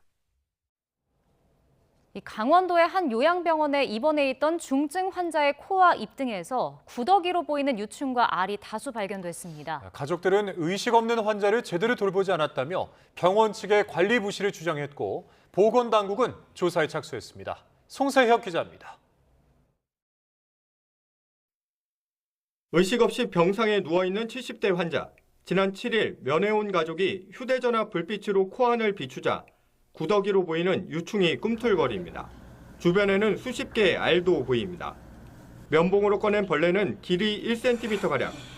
입 주변은 물론 몸속 분비물을 빼내기 위해 연결해둔 배액관 팩 안에서도 잇따라 발견됩니다. 환자는 뇌종양 수술을 받은 뒤 의식을 회복하지 못해 지난 4월부터 이 요양병원에 입원해 있었습니다. 인공호흡기와 여러 의료용관에 의존해 세심한 관찰과 관리가 필요한 중증 환자입니다.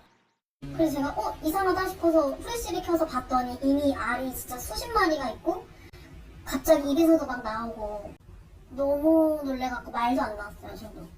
가족은 관 주변 오염과 악취, 인공호흡기 연결 문제 등으로 이전에도 여러 차례 관리 개선을 요구했다고 주장합니다. 악취가 너무 난다. 제발 좀 잘 관리해달라는 말을 갈 때마다 했어요. 병원 측은 면회 당일에도 구강간호와 가래 제거 등 필요한 처치를 했지만 입과 목 주변 관리에 집중하다 보니 코안까지 세심하게 살피지 못했다고 해명했습니다.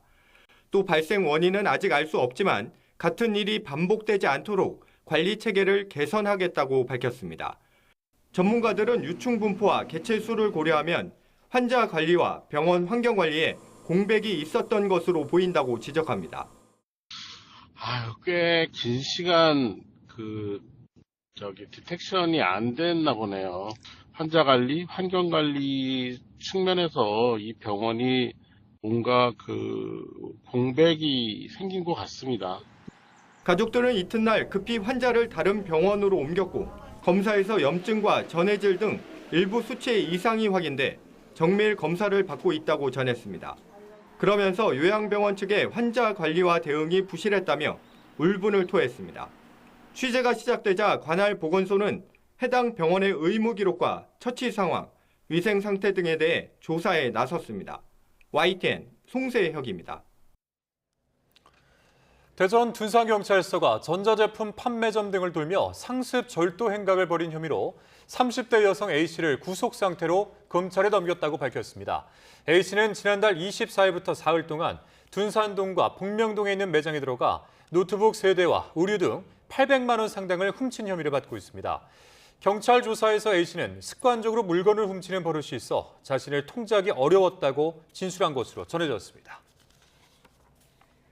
인천에 있는 생활자원회수센터에서 여성의 다리 일부가 발견돼 경찰이 수사본부를 구성하고 대대적인 수사에 나섰습니다. 인천 연수경찰서는 어제 낮 2시 반쯤 인천 송도동에 있는 생활자원회수센터에서 재활용 쓰레기 분류 작업을 하는 과정에서 여성의 다리가 발견됐다는 신고를 접수했다고 밝혔습니다. 경찰은 오늘 유전자 분석을 통해 발견된 다리가 여성의 인체 조직인 것으로 확인하고 범죄 관련성 여부를 수사하기 위해 연수경찰서장을 수사본부장으로 한 수사본부를 꾸렸다고 설명했습니다. 의료 면허 없이 눈썹, 헤어라인 등의 미용 문신 시술을 했다는 이유로 재판에 넘겨졌던 미용업 종사자가 무죄를 확정받았습니다. 대법원은 오늘 보건범죄단속법 위반 혐의로 재판에 넘겨졌던 미용사 최소윤 씨에게 무죄를 선고한 원심 판결을 확정했습니다. 지난달 대법원 전원합의체가 34년 만에 비의료인 문신 시술이 불법이 아니라는 취지로 판례를 변경한 뒤 나온 첫 번째 무죄 확정 판결입니다. 정권은 짧다는 발언으로 홍역을 치른 민주당 정청래 대표가 하루 만에 결집을 강조하고 나섰습니다. 하지만 의원들의 불만을 잠재우긴 부족했는지 코앞에서 사퇴 압박을 받았습니다. 강민경 기자가 정리했습니다. 민주당 정청래 대표는 의원총회에서 유독 단결을 강조했습니다. 우리 안의 작은 차이가 상대방이 그것보다 크겠냐는 이재명 대통령의 과거 발언을 인용하며 지금은 하나로 뭉쳐야 할 때다. 거듭 결속을 호소했습니다. 이재명 정부의 성공과 정권 재창출이라는 대명제 앞에서 이 시대적 과제 앞에서 우리는 첫째도 단결, 둘째도 단결, 셋째도 단결이다. 정권은 짧다는 발언 후폭풍이 친명계를 중심으로 확산하자 이재명 정부를 공격하려는 의도는 절대 아니었다며 황급히 수습에 나선 모양새입니다. 역사 속에서 단결하면 승리했고 분열하면 패배했습니다. 이재명 대통령님을 중심으로 똘똘 뭉쳐. 하지만 비공개 의총 분위기는 정 대표의 의도대로 흘러가지 않았습니다. 지도부가 지방선거 공천 과정과 결과부터 반성해야 하지 않느냐는 성토가 쏟아진 겁니다.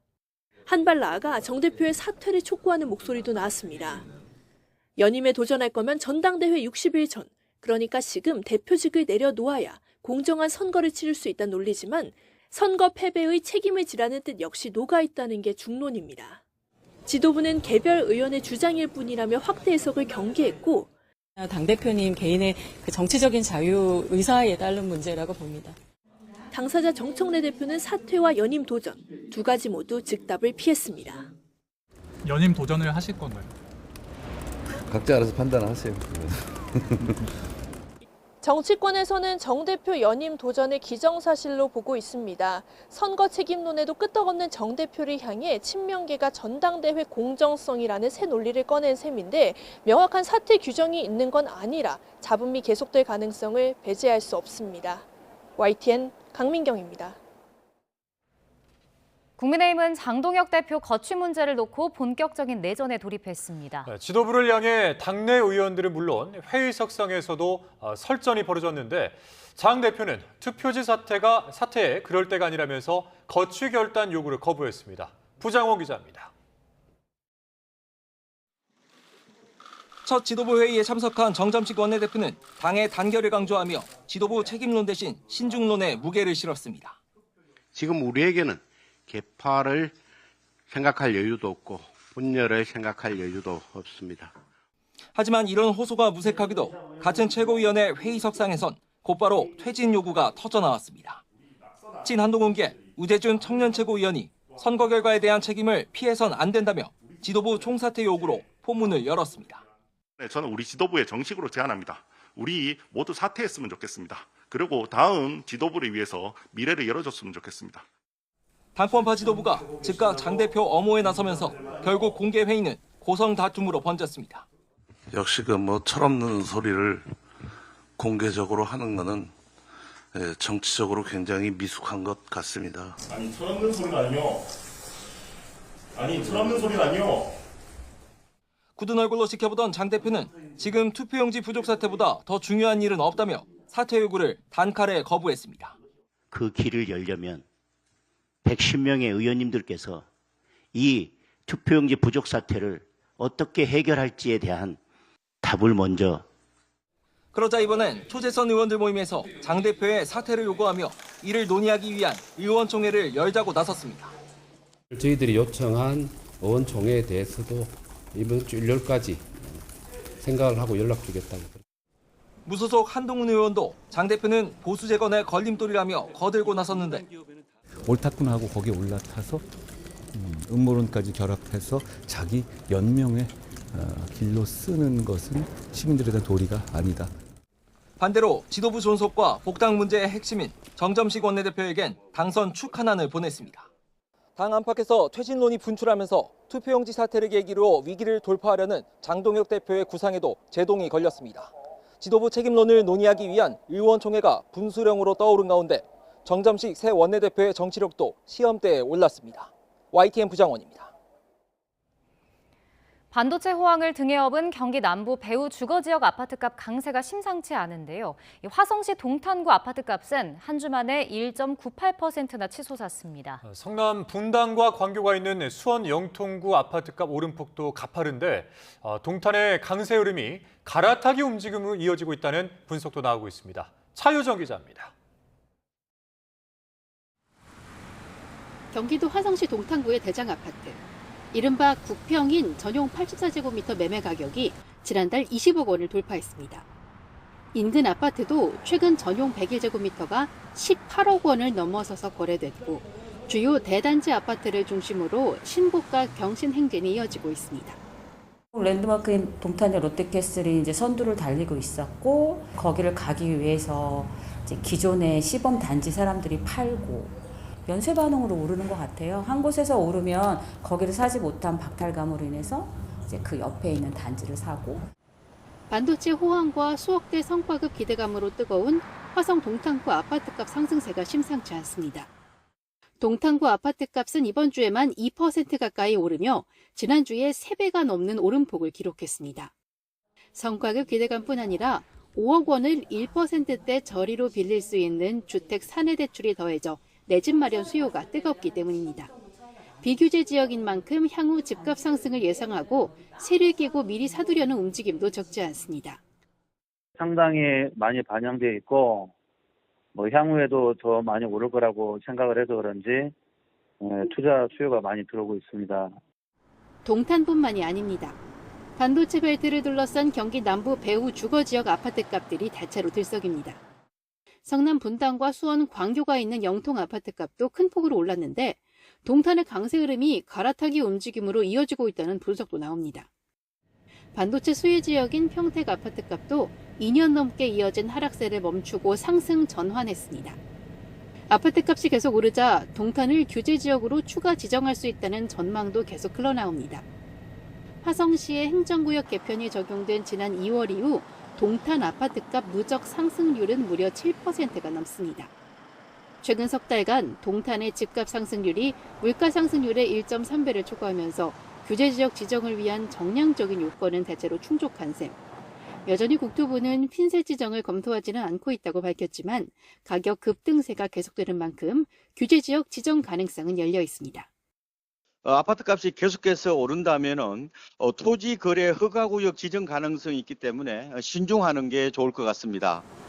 전세 물건 감소로 세입자들의 불안이 커지고 있는 서울에선 전세값이 0.32% 올라 지난 2015년 전세 대란 이후 최대 상승폭을 기록했습니다. YTN 차유정입니다.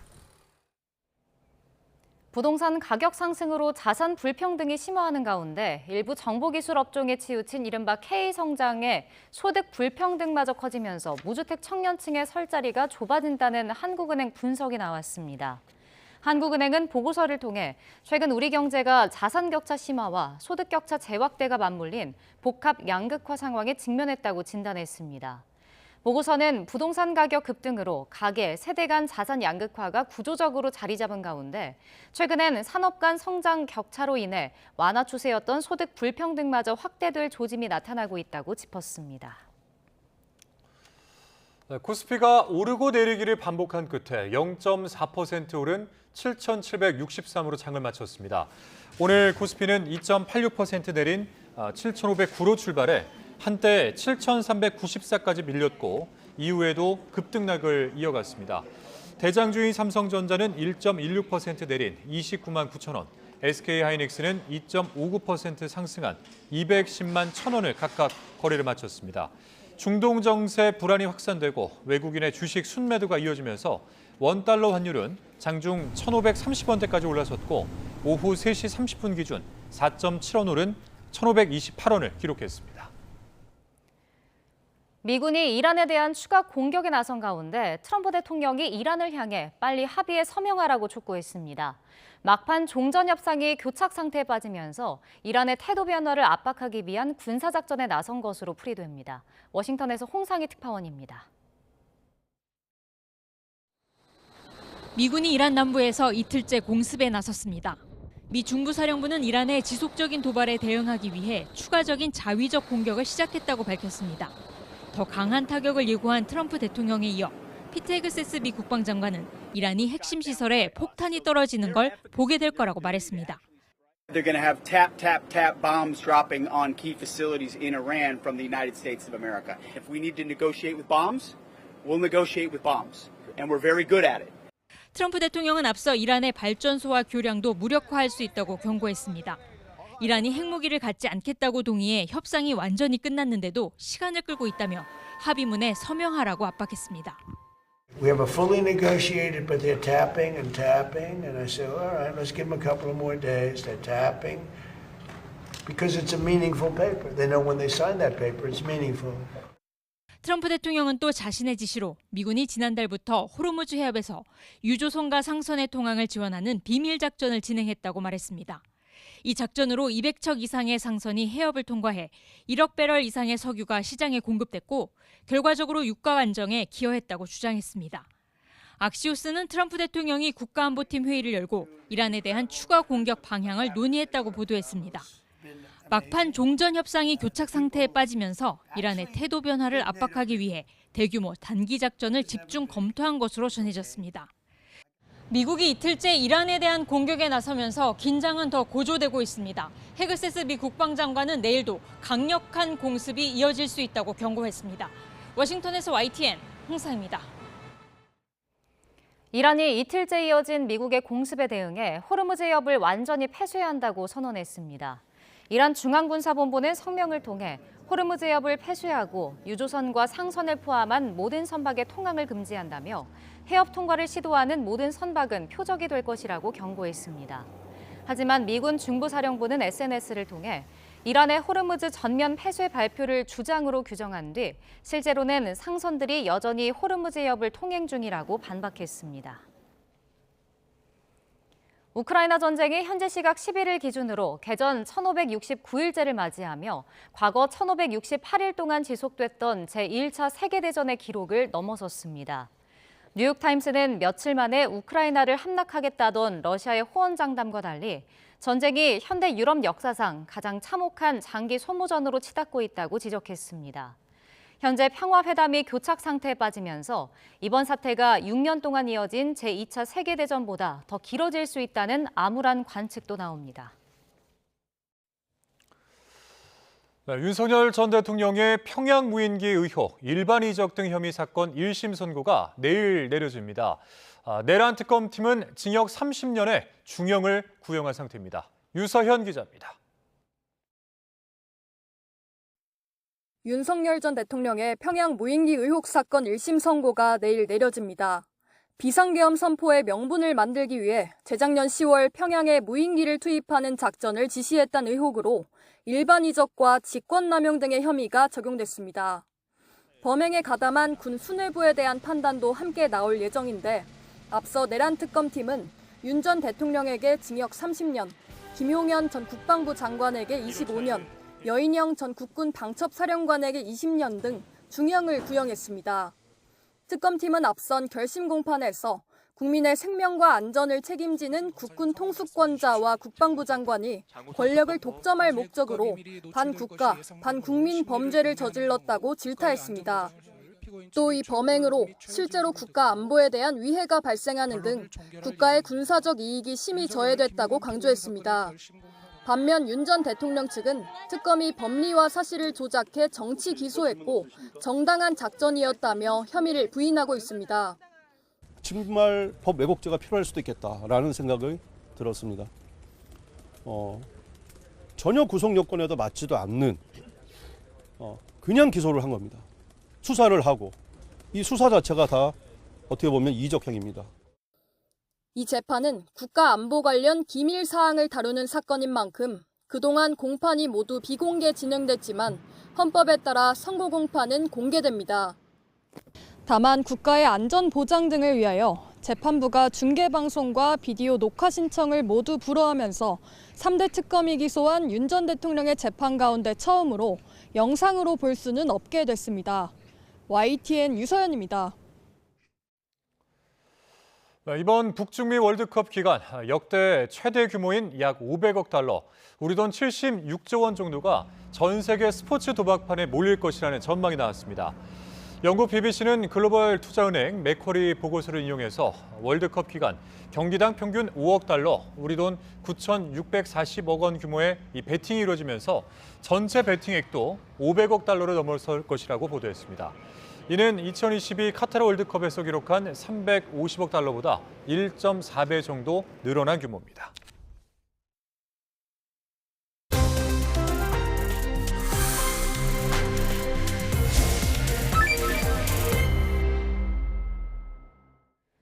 네, 투표용지 부족 사태가 벌어진 지 8일 만에 강제 수사가 시작됐습니다. 네, 관련해서 자세한 내용 이고은 변호사와 함께 살펴보겠습니다. 어서 오십시오. 안녕하세요. 네, 경찰이 중앙선관위 등 7곳에 대한 압수수색에 착수를 했습니다.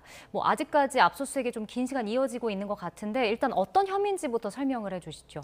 네, 얼마 전 이 시민단체에 의해서 고발된 사건입니다. 시민단체가 이 노태학 전 중앙선관위원장을 비롯해서 이 선관위 관계자에 대해서 직무유기 혐의 등으로 고발을 했고요. 고발인 조사 그리고 그때 당시에 선거사무에 동원됐던 공무원이라든지 투표를 하지 못했던 시민 등 이 참고인에 대한 조사까지 마친 상황이다라고 사실은 며칠 전에 보도가 되는데 굉장히 빠르게 압수수색에 나섰습니다. 아무래도 피의자를 소환하기 전 중요한 물증이 훼손되기 전에 확보하기 위해서 언론에는 공개하지 않은 채로 물밑으로 아마 영장을 청구했고 발부된 것으로 보여지는데요. 지금 받고 있는 혐의 고발된 혐의인 직무유기 혐의뿐만 아니라 공직선거법 위반 등의 혐의로 지금 피의자 등이 지금 수사를 받는 것으로 영장에 적시된 그런 상황입니다. 예. 자, 이 압수수색에 영장에 적시된 피의자, 그러니까 노태학 전 위원장과 허철은 전 사무총장 등이 적시가 된 건데 일단은 그 지방선거 이후에 8일 만에 압수수색이 진행이 된 겁니다. 이 수사 속도 면에서는 어떻게 평가하고 계십니까? 상당히 빠르다라는 생각이 듭니다. 네. 통상 증거 확보가 중요한 사건 같은 경우에는 피의자를 소환하기 전에 압수수색 영장을 발부받아서 선행하는 것이 통상인데요.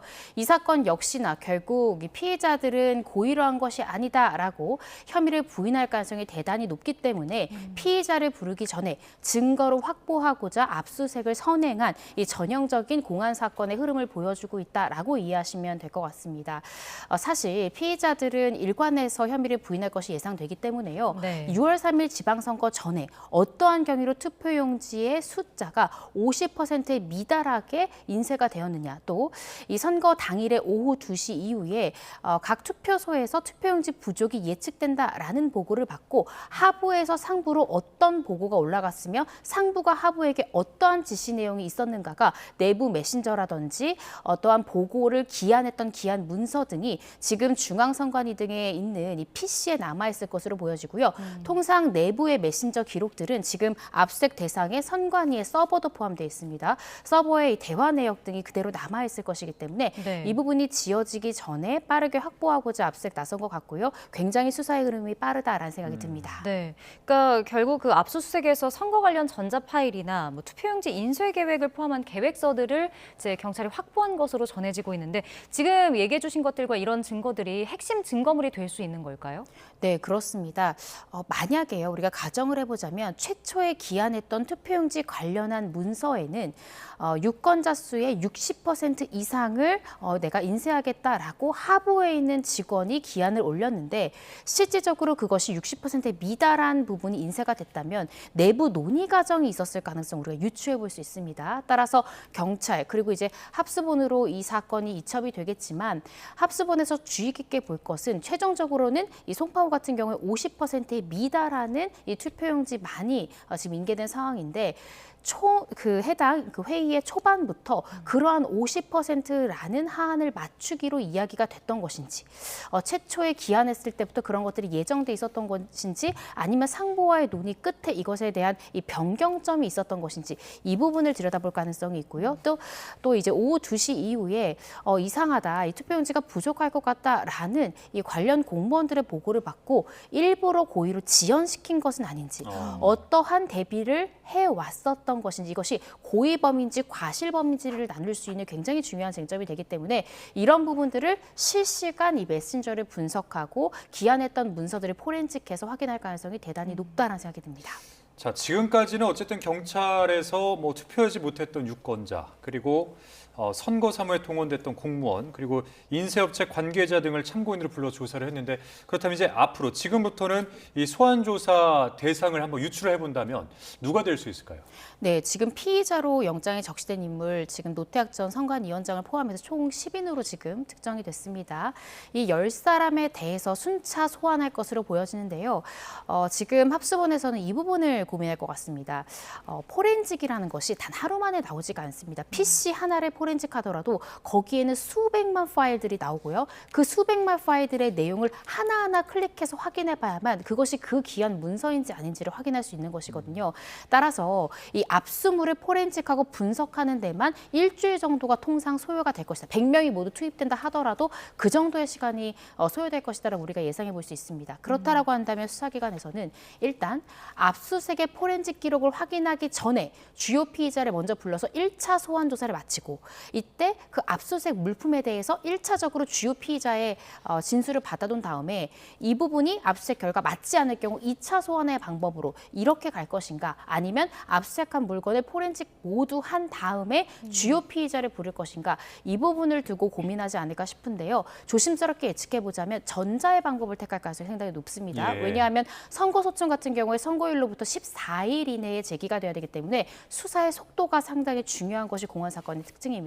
따라서 압수수색 결과가 확인되기 전이라도 1차적으로 피의자들을 모두 소환해서 먼저 1차적인 의견 듣고 압수수색 결과가 나온 이후에 2차 소환이 이루어질 가능성이 조금 더 높지 않을까 싶습니다. 네.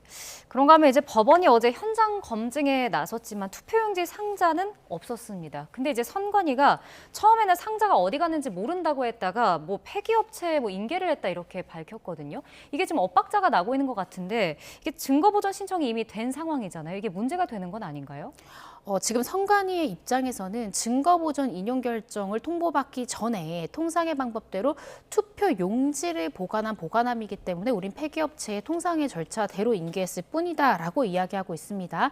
사실 이 부분도 지금까지도 9시간 넘게 이루어지고 있는 압수수색 이 과정에서 서버가 확보가 될 것인데, 서버에서도 이것이 폐기된 전 정황 관련한 이 내부자들의 메신저가 남아있을 가능성이 있습니다. 네. 일단 선관위에서는 우리는 어떠한 의도를 가지고 증거를 인멸한 것이 아니라 통상의 과정대로 투표함이라든지 투표지 같은 경우 우리가 따로 보관하기 때문에 단순히 투표 용지를 보관한 함은 보통의 예처럼 우리가 폐기했을 뿐이다라고 이야기를 하고 있는데 그것이 사실인지 아닌지는 내부의 이 부분에 대한 어떠한 이 내부자들의 대화 내역이라든지 어떤 통화 내역이라든지 또 내부 기한 문서 등을 통해서 사실 여부를 확인할 수 있지 않을까 싶습니다. 경우에 따라서 뭐 증거인멸 가능성도 있다는 말씀이신 거죠? 네, 그렇습니다. 그런데 만약 선관위 피의자들이 자신의 죄를 숨기기 위해서 설사 인멸을 하였다 하더라도 네.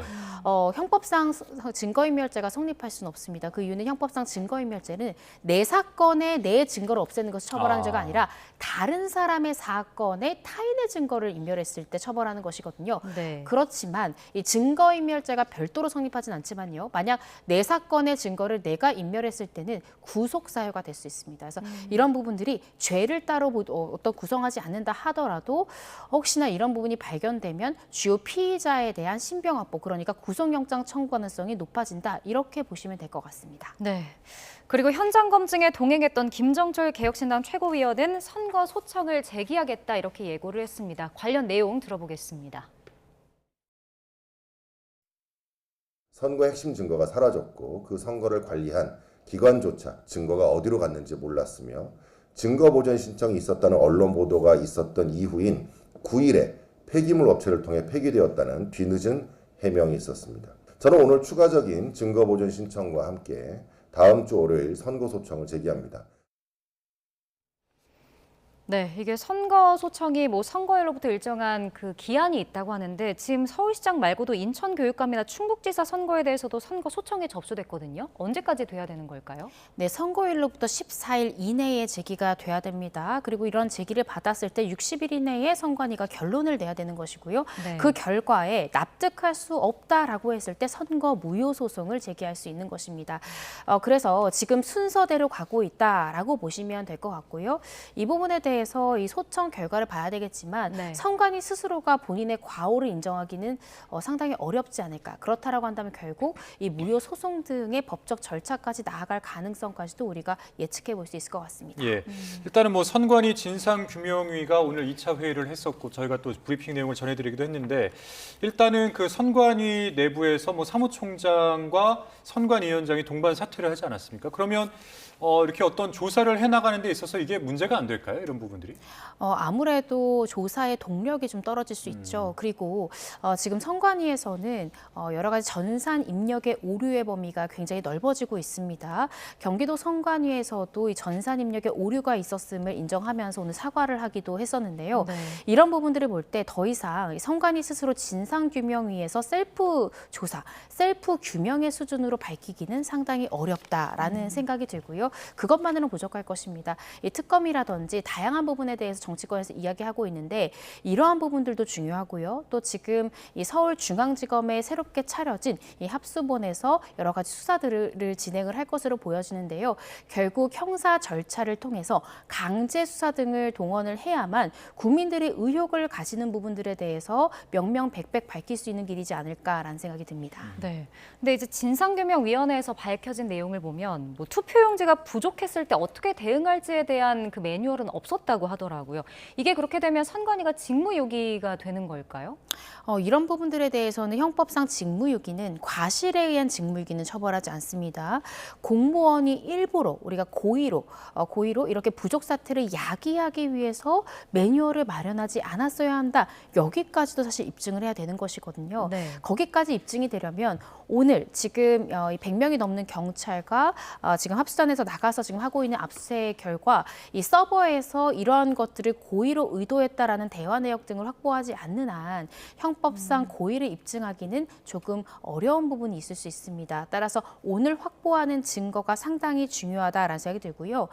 지금 선관위에서는 부족한 부분에 대해서 대응 매뉴얼이 없었다라고 이야기를 하고 있는데 네. 상식적으로 납득되지 않는 것이요. 유권자의 100%를 인쇄하는 것이 아니라 뭐 60%를 인쇄한다라고 하면 당연히 40%가 부족할 수 있다라는 점을 누구든 누구든지 상식을 가졌다면 예측할 수 있는데 이런 것들조차 제대로 마련하지 않았다라는 점은 추후에 있을 이 유권자가 제기할 국가 배상 청구에 있어서 배상액을 훨씬 높일 수 있는 부분이지 않을까라는 생각이 듭니다. 예, 뭐 관련해서 이 선관위의 해명을 들어보면은 송파구에는 이 투표용지 4만 2천여 매가 남았다. 그래서 투표용지 분배 실패한 게 실수다. 이제 이런 해명을 하긴 하던데 이제 이런 부분도 잘 이해는 안 가고. 그리고 전북교육감 선거 이 개표 과정에서도 지금 개표값을 좀 오입력하는 일이 또 있지 않았습니까? 그러니까 1,104표가 지금 무효화된 건데 이렇게 지금 득표수 누락 문제도 초유의 사태 아닐까요? 저는 상당히 문제가 있다고 생각이 듭니다. 어쩌면 투표용지 부족보다도 그간의 선거는 제대로 개표가 됐던 건가? 제대로 전산 입력이 되었던가? 라고 저도 유권자의 한 사람으로서 상당히 의구심이 드는 부분입니다. 개표가 정상적으로 되었다 하더라도 전산 입력자가 오류로 입력했을 때 그것이 그대로 통과가 되는, 그리고 그 과정 중에 오류로 누락이 있었다라는 점을 알더라도 당락에 문제가 없다라고 하면 이 부분에 대해서 후보에게 알리지조차 않았다라는 점에서 굉장히 충격적이다라는 생각이 들고요. 네. 국민이 참정권을 실행할 수 있는 방법은 유일한 방법이 투표권 행사밖에 없는데 국민이 행사한 투표권이 제대로 실행되지 않는다라는 점을 보여주는 지점이기 때문에 이 부분은 아직까지는 고발이 들어간 것 같지 않습니다. 그렇지만 수사기관에서는 이 고소고발이 없더라도 스스로 사건을 인지할 수 있는 권한을 가지고 있습니다. 이 부분에 대해서도 고의로 혹시나 이 전산 오류가 있었던 것은 아닌지를 들여다볼 필요가 분명히 있다고 생각하고요. 이 또한 직무유기를 고의로 한 것이 아닌지 수사기관도 철저하게 인지수사를 해야 되는 범위이지 않을까 싶습니다.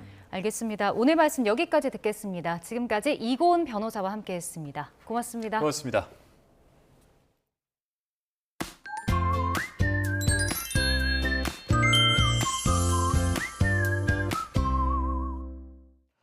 요즘 더위가 심하지 않습니다. 예년의 초여름 날씨를 보이면서 바깥 활동하기 무난한데요. 네, 하지만 내일은 오늘보다 기온이 더 오르며 꽤 덥게 느껴지겠습니다. 아침에는 오늘과 비슷해서 선선하겠지만 낮 기온은 서울이 28도, 대구는 30도까지 오르면서 예년보다도 조금 더 더워지겠습니다. 또 맑은 날씨 속에 자외선이 무척 강해지겠습니다. 네, 우리나라의 북중미 월드컵 조별리그 첫 경기를 응원하러 나가신 분들도 많을 텐데요. 더위와 함께 강한 자외선에도 대비 잘하셔야겠습니다. 강원 중북부 내륙과 산간에는 한때 돌풍과 벼락, 쌀락 우박을 동반한 소나기가 지나겠습니다. 기온이 오름세를 보이면서 주말인 모레부터는 서울에도 30도 안팎의 낮더위가 나타나겠습니다. 더운 날씨에 수박이나 참외 등 시원한 과일을 찾는 분들도 늘고 있는데요. 수박씨를 먹으면 콜레스테롤 수치를 낮출 수 있고 성인병 예방과 피부 미용 효과도 볼 수 있습니다. 네, 참외씨 역시 미네랄과 섬유질, 또 엽산과 비타민C가 풍부합니다. 버리지 말고 드시는 것이 좋겠습니다. 날씨 캔버스의 정수연, 김수현이었습니다. 이상으로 YTN 뉴스 플러스 마칩니다. 잠시 후에는 뉴스케어 오후 8시 뉴스가 방송됩니다. 함께해 주신 여러분 고맙습니다.